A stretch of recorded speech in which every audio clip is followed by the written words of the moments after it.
Hello boys, Boy Cringe here. Today I'm going to be showing you a card that every single pro I've seen tries to bring into their team, because overall, not only does it bring the cost of their full squad down, because this player is literally, he has the stats of an icon for less than 100k, but he can also be linked even on 8chem with players that they have to use, like Mbappe and Neymar. Now, before we dive right into the video and I explain to you what card it is, why I have it, and how to use it, I want to ask you, who is your current card that you are like, bro, everyone needs to try this card because it's absolutely broken? Let me know down in the comments below, because I want to see some cards that you guys like to use and maybe review them even. Third, I would like to tell you to follow, because at the end of the day, you found this video today, you're going to find another one of my bits in the future, so you may as well follow now, because you're going to follow later, you know? So, easy as. First, the card.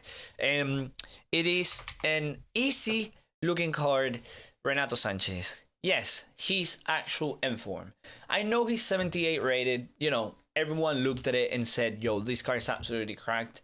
But when you looked at this card, there were things that were lacking. Like, you could argue, yo, what if he had a bit more base? Or what if he had a bit more passing? You know, overall, he looks like a really complete card for anyone that's looking to start in the game, to have a team, you know, get a team going that can have a sentiment, they can recover the ball and move it around. But to get it to that top tier level, he needed an inform, and that's exactly what happened. His inform brought what I told you. He lacked the passing, he got +4 passing. He needed a little bit more pace to be more relevant, he got +4 pace. He needed a bit more shooting to be a bit unpredictable inside the box if needed, because he's a sentiment, he got +5. Then his physicality and defending got higher up, so because he has high work rates, now having 91 stamina is insane. Like, literally the change from one to the other is like a glow up. You know, when people like go from being skinny to being strong, well, in this case, Renato went from being, literally, I'll argue, a barely above average card to a freaking top tier level card that now pros are literally going crazy about. I've seen every pro that can fit him, either with Cristiano Ronaldo in a 4-4-2, they put icons around him so he can be on full chem. In my case, what I did is I linked him with a player that he has a strong link with, who is really easy to link with him, which is Gelson Martins. It was fairly simple for me to link him with Gelson Martins. I actually do think Gelson Martins is an absolutely bargain for what it is. I use him with Deadeye, and that gives him, I thought I gave him more crossing, because his crosses are absolutely insane. So yeah, I use him with Deadeye, and I think he's quite interesting. Sometimes he misses some open shots, but he has faster skills. Overall, I think for the price, this card is absolutely unreal, especially because he puts my Renato on full chem. But pros have also said, because, you know, I monitor these sort of things, that even with 7 or 8 chem, he's perfect. So you could literally just have him with one link, and he should be all right, you know? Because with Shadow, yeah, great, 83 defending at the end of the day is not the best in the world. But if you have him on 8, the main reason why you're using this card is because of that pace in defense. He can pass, he's good to intercept the ball with, and he will last the full game, so you don't have to worry about this position. So people, what will do is they'll put him on 8 chem with Shadow. I know now he's 75. I bought him for 58. If I'm honest with you, like, the card now, 75 is a lot of money for him. Like, if you see the hourly graph, like, I'm sure, yeah, at least yesterday he was like 70k, and on Saturday he was about that, and now the market has kind of recovered from all of this nonsense, like everyone was selling their cards and stuff. So yeah, this overall I think is an absolutely broken card as a sentiment. I would recommend, if possible, have him on 10, because he has 83 defending overall, which is sick. On 8, I feel like the defending could be a bit, I mean, it's not, you know, the world isn't gonna end because you have him on 8 chem, you know, but I think 10 is way better. Now, looking at the card overall, why do pros love him? Why should you try and use him and fit him into your team as well? Well, this is arguably one of the best sentiments in the game. I'm sure I haven't done this yet, but if you look his similar players, like literally similar players to him are Limer, which again, absolutely broken card, but his dribbling is quite low even though he has a pace. Like, Renato is arguably way better than Limer. Now, when you compare him to, literally, these are the players that the machine is comparing him to. Players like Gerard, players like, well, Vieira, not that much, but players like Seedorf. I use Seedorf, and if I'm honest, like both of them are really freaking similar. I use Seedorf as a loan, and this guy and him, like the way they perform on the pitch, I feel like what Seedorf brought me that Renato didn't was better passing and shooting, but overall everything else it was quite similar.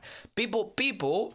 Yeah, I think this is crazy for people to say, yeah, but they are saying that he is better than Baby Holly. See, that's what people are saying. Maybe they are just being based around stats, but for me, that I've tried him, and I haven't tried Hulle, I cannot say he's better than Hulle. I can tell you 100% that he's an absolutely insane card, worth fitting in your team. Now, what formation is he good at? Well, personally, I play him paired up on a 4-2-3-1 formation, because I don't like 4-4-2. I pair him up with Frankie de Jong. I am in love with the partnership. I can tell you I lost a lot of coins on the young. I bought like 90. I bought him for 93. He's 63 now. That's effing the chat, lad.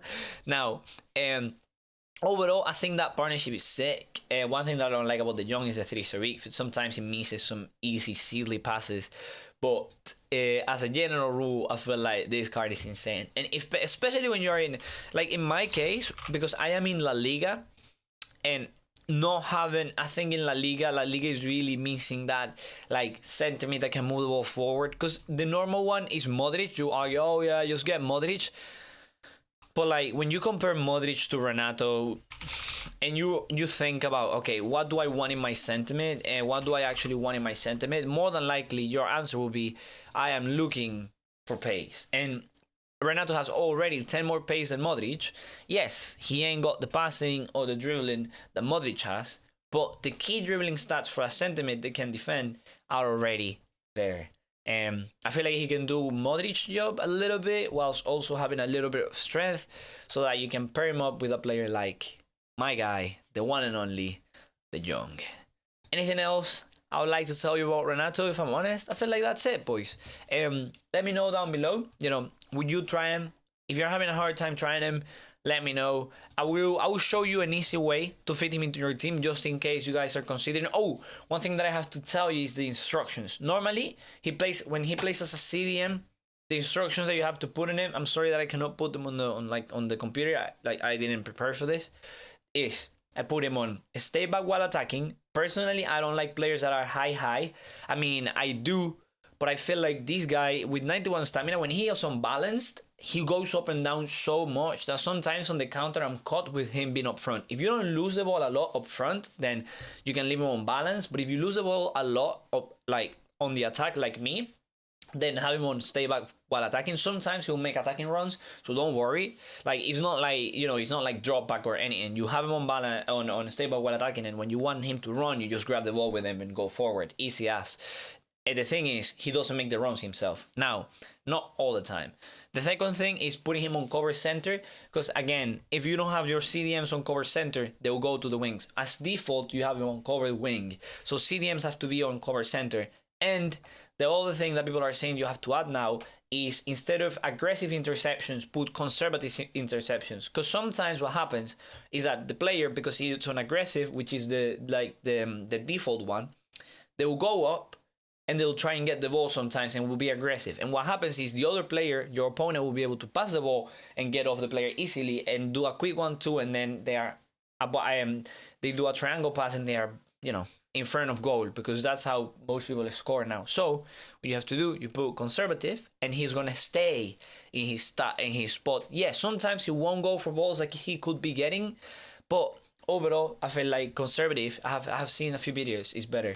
And then put him on cut passing lanes, so that even when you're not controlling him, the card is always trying to cut the passing lane, because that's what most people are trying to do, always getting the ball and trying to move, distribute it across all players. So yeah, that's it for today, boys. Love you all. See you all. Goodbye.